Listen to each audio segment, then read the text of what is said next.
Masih bersama kami di Presisi Siang. Satuan Reserse Kriminal dan jajaran Polsek di wilayah hukum Polres Gianyar berhasil mengungkap 15 kasus kriminal sepanjang bulan Juli 2025.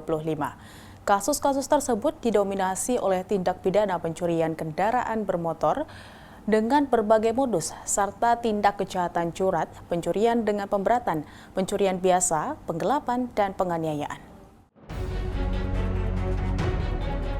Kapolres Gianyar, AKBP Chandra Kesuma, didampingi Kasat Reskrim Polres Gianyar, AKP Guru Firmansyah, dan Kasih Humas Polres Gianyar, Ibda Gusti Ngurah Suardita, menerangkan dari seluruh pengungkapan, beberapa kasus menonjol berhasil diungkap dengan cepat dan akurat berkat kerja keras anggota di lapangan dan partisipasi aktif masyarakat.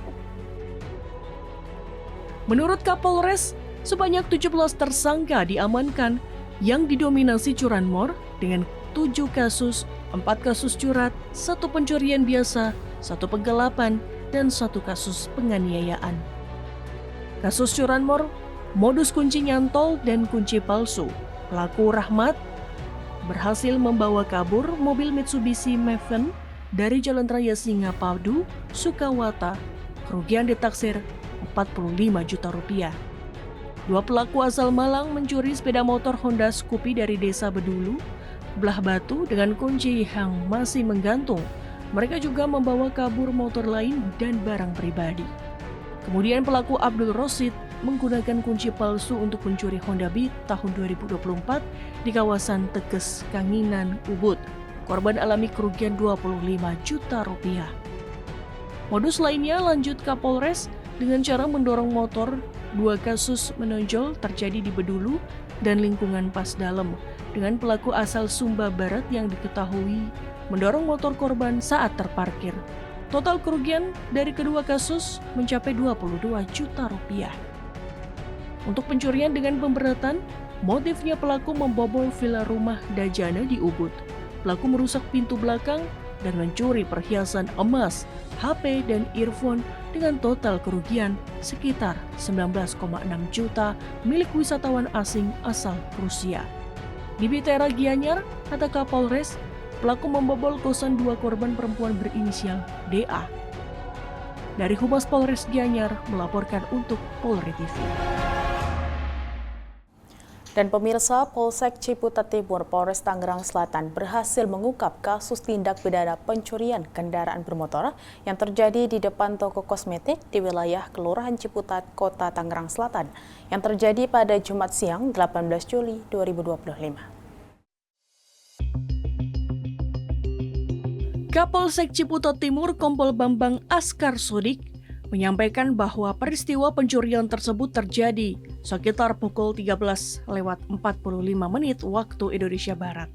Korban atas nama Mazmur Prisma Tarigan, kendaraan hilang saat diparkir di depan toko dalam kondisi terkunci. Namun korban secara tidak sengaja meninggalkan kunci tergantung di motor. Atas peristiwa ini, korban segera melaporkan kasus ini ke Polsek Ciputat Timur.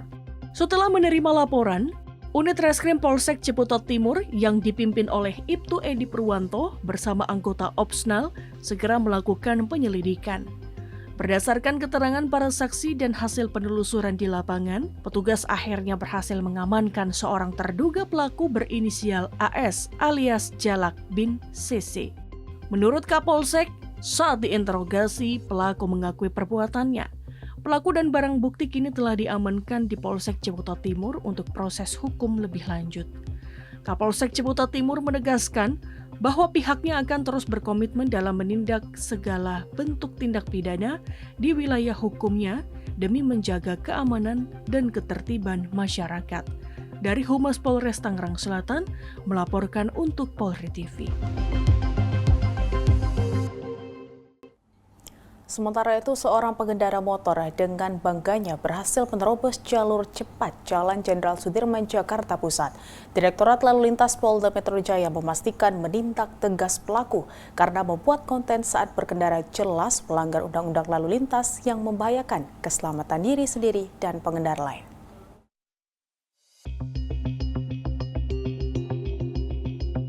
Video rekaman seorang pemuda yang mengendarai sepeda motor berwarna biru ini viral di media sosial.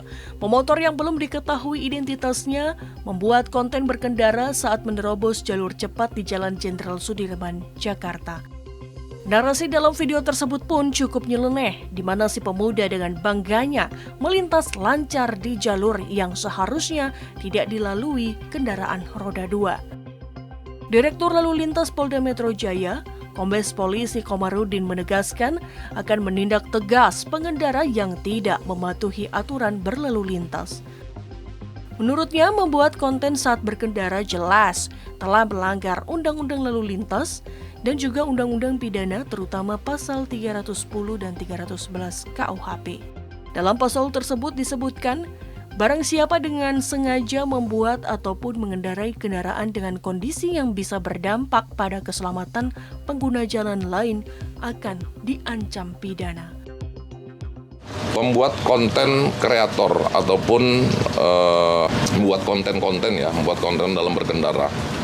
Ya, undang-undang jelas menegaskan bahwa ada pasal pelanggaran dan juga pasal kejahatan.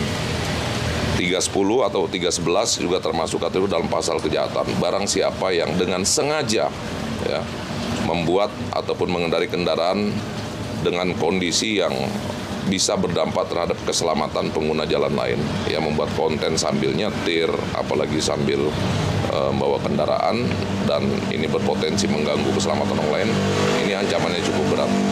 Ya. Ini juga himbauan kepada kita semua. Tentunya dalam berperilaku berlalu lintas di jalan banyak hal yang harus kita perhatikan ya demi kelancaran dan juga keselamatan seluruh pengguna jalan. Bukan hanya dirinya, tapi orang lain juga membutuhkan itu. Dirlantas mengimbau kepada semua pengendara baik roda 2 maupun 4 dapat mematuhi aturan berlalu lintas dan santun selama berkendara demi mencegah terjadinya kecelakaan. Dari Humas Polda Metro Jaya melaporkan untuk Polri TV. Dan pemirsa, Polresta Polda Jambi mengungkap kasus dugaan korupsi dalam penyaluran kredit usaha rakyat di Bank Syariah Indonesia, kantor cabang pembantu Jambi Rimbo, Bujang 1 tahun 2021 dengan nilai kerugian negara mencapai 4.825 juta rupiah. Dan 2 mantan pegawai bank ditetapkan sebagai tersangka dalam kasus ini.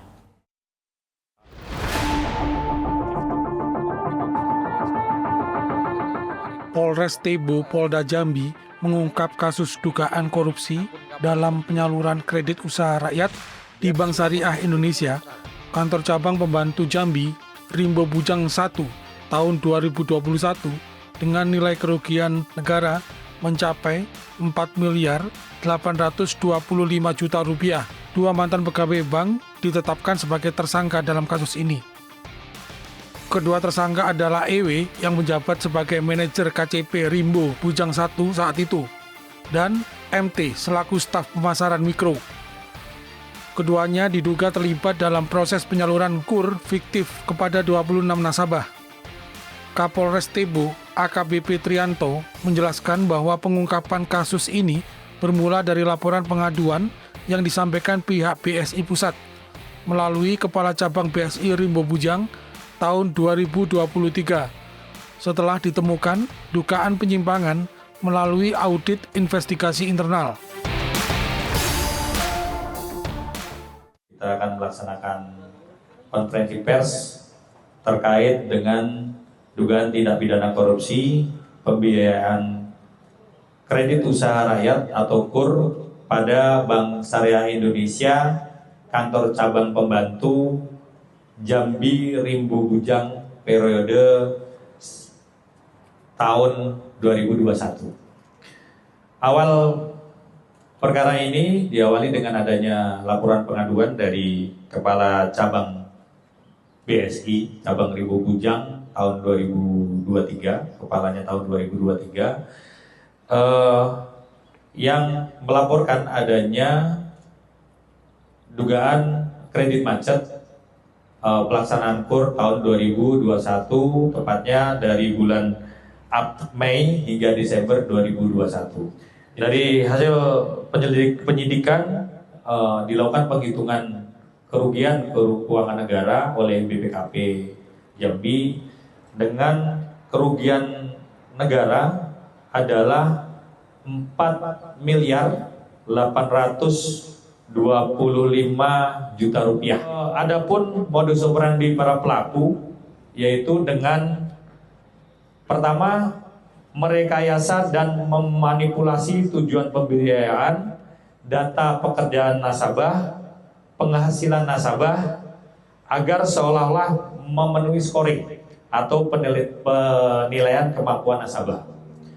Yang kedua, membuat dokumen catatan keuangan nasabah, rekap pendataan nasabah, dan formulir permohonan nasabah, yang mana dokumen-dokumen tersebut nantinya akan ditandatangani nasabah pada saat akad pembiayaan.